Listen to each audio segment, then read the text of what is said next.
Chapter 16, Southeast Alaska. Cole's pulse quickened as the island drifted into view. It had been fall the last time he made this trip. Then he'd been wearing handcuffs and almost lost his life. Now spring air chilled his skin. Behind Cole sat Garvey and Edwin, joking with each other and gripping the gunwales to brace themselves. There had been a heavy chop ever since they left Drake an hour ago. Cole looked back. It had been a month since Edwin first announced this return to the island, and true to his word, he had insisted that every penny of the second banishment be funded with the sale of Cole's belongings in Minneapolis. If Cole wasted this chance, nobody else would pay a penny. It had irked Cole, watching his sports gear, including his dirt bike, snowmobile, bicycles, skis, and even his helmet, all sold through a newspaper ad like some junk at a cheap garage sale. He squirmed on the hard aluminum boat seat. The sale no longer bothered him. If he screwed things up now, he could lose much more than a snowmobile. As the skiff circled the point into the bay, Cole felt a rush of excitement. He scanned the thick timbered slopes. Low, overcast skies made the forests as forbidding as he remembered them. Was the spirit bear still out there prowling like a ghost under the thick canopy of spruce trees? The thought of the big animal sent a shudder down Cole's spine. He kept eyeing the trees as the boat approached the shore. "Jump out and keep the bow off the rocks," Edwin ordered. Cole removed his shoes and flung them ashore, then obediently he vaulted over the side into hip-deep water. The icy cold grabbed at his breath and reminded him of his attempt to escape the island. That swim now seemed like a nightmare from another lifetime. He must have been crazy. Wind blowing directly into the small protected bay had churned up a heavy surf, and Cole fought to steady the heaving boat. It was hard not being able to grip strongly with his right hand. Garvey swung himself into the water on the opposite side and helped guide the skiff to shallower water. Then, with Cole struggling to hold the bow, Edwin passed ashore the heavy boxes of basic supplies they had brought to go with building materials delivered earlier by a larger boat. When the skiff floated empty, Edwin stepped out into the water and all three dragged the aluminum boat out of the surf, over the rocks, and well above high tide mark. "Try to swim away in this water and it'll kill you," Edwin warned Cole.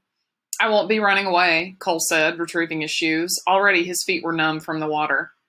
"We'll see, won't we?" Edwin said.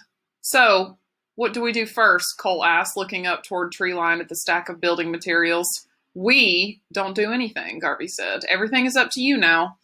Edwin and I will stay a few days until you finish building the shelter. Any questions, fine, but you're carrying the ball now. You're going to prove your commitment. Get a fire going first, then set up the tent." The two men headed down the shoreline. Garvey called back, "Have supper ready in 2 hours." Standing alone, Cole eyed the aluminum skiff sitting unguarded. If he wanted to escape, now would be the perfect time. He shook his head. This time he would stay. He began scouring the shoreline for firewood. When the men returned 2 hours later, they found Cole still putting up the tent. "Why isn't supper ready?" Edwin asked. Cole walked to an old plastic cooler and pulled out raw hot dogs. "It is. Here." When he saw the two men scowl, he added, "Just be glad I didn't take the boat while you were gone." "That would have been a real trick," Edwin said. "What do you mean?" Edwin reached in his jacket pocket and pulled out a spark plug. Engines don't run without spark plugs. "You didn't trust me," Cole said. "That's right," said Edwin. "Garvey and I believe in your potential, but you haven't earned trust. Not trying to escape in the skiff is a good first step." "What would you guys do if I refused to cook anything?" Cole asked with a wry smile as he sharpened a sapling for a hot dog stick. Garvey crouched beside the fire and reached his palms toward the flame to warm up. "First we'd get hungry, then we'd take you back to Minneapolis." "What's the big deal if I fix a hot dog or not?" Cole asked. "It's not the end of the world." "The whole world is a hot dog," Garvey said. "What does that mean?" "Go ahead, eat a hot dog and I'll show you." Cole poked a raw hot dog onto the stick and held it over the fire. He hadn't realized how hungry he was, so he held the hot dog in the flames to cook faster. All the while, Edwin and Garvey stared patiently. When the hot dog was charred, Cole placed it on a bun. "Now what?" he asked. "Eat it." Cole squirted on a glob of ketchup, then devoured the hot dog. Edwin and Garvey kept watching. "There," Cole said, finishing. "I ate the hot dog. Now what?" "How was it?" Garvey asked. Cole shrugged. "Okay, I guess. Why?" "That hot dog did exactly what you asked it to do. You asked it to feed you, and it fed you. No more, no less." Garvey held out his hand. "Pass me a hot dog." Cole pulled another one from the cooler and handed it across the flames. Garvey took the hot dog carefully in his hands and examined it. "This is a fine hot dog," he said. "The finest I've seen all day." Carefully, he slid it onto the stick. He started humming. Soon, Edwin hummed along. For 10 minutes, they hummed the melody over and over. All the while, Garvey patiently turned the hot dog over the coals, careful not to burn it. Finally, when the hot dog was a glistening, crispy brown, Garvey drew the stick back from the fire. "The song we hummed is a song of friendship," he explained. "What are the words?" Cole asked. "There are no words, because each person makes up his own. That's how friendship is." As Garvey spoke, he rummaged through the cooler, pulling out salt and pepper, cheese, a plate, cups, and a tomato.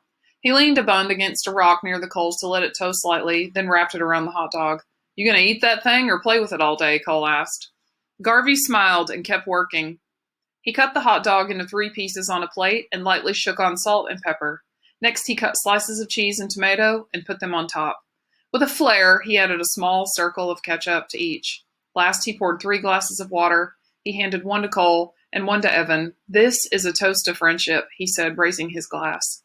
After taking a drink, he handed Cole and Edwin each a piece of the hot dog he had prepared. "That's your hot dog," said Cole. "Yes, it is. And I choose to share it," said Garvey. He began eating, savoring each bite. "Eat slowly," he said, raising his cup again to toast. "Here's to the future." After each bite, he raised his cup for a different toast. "Here's to good health. Here's to the sun and the rain. Here's to the earth and the sky." When everybody had finished eating, Garvey turned to Cole. "How was my hot dog different from yours?" Cole shrugged. "You shared yours and acted like it was a big deal." Garvey nodded. "Yes, it was a big deal. It was a party. It was a feast. It was a sharing and a celebration. All because that is what I made it. Yours was simply food, because that is all you chose for it to be. All of life is a hot dog. Make of it what you will. I suggest you make your time here on the island a celebration." Cole scuffed at the dirt with his shoe. "What is there to celebrate?" he asked. "Discover yourself," Edwin said. "Celebrate being alive."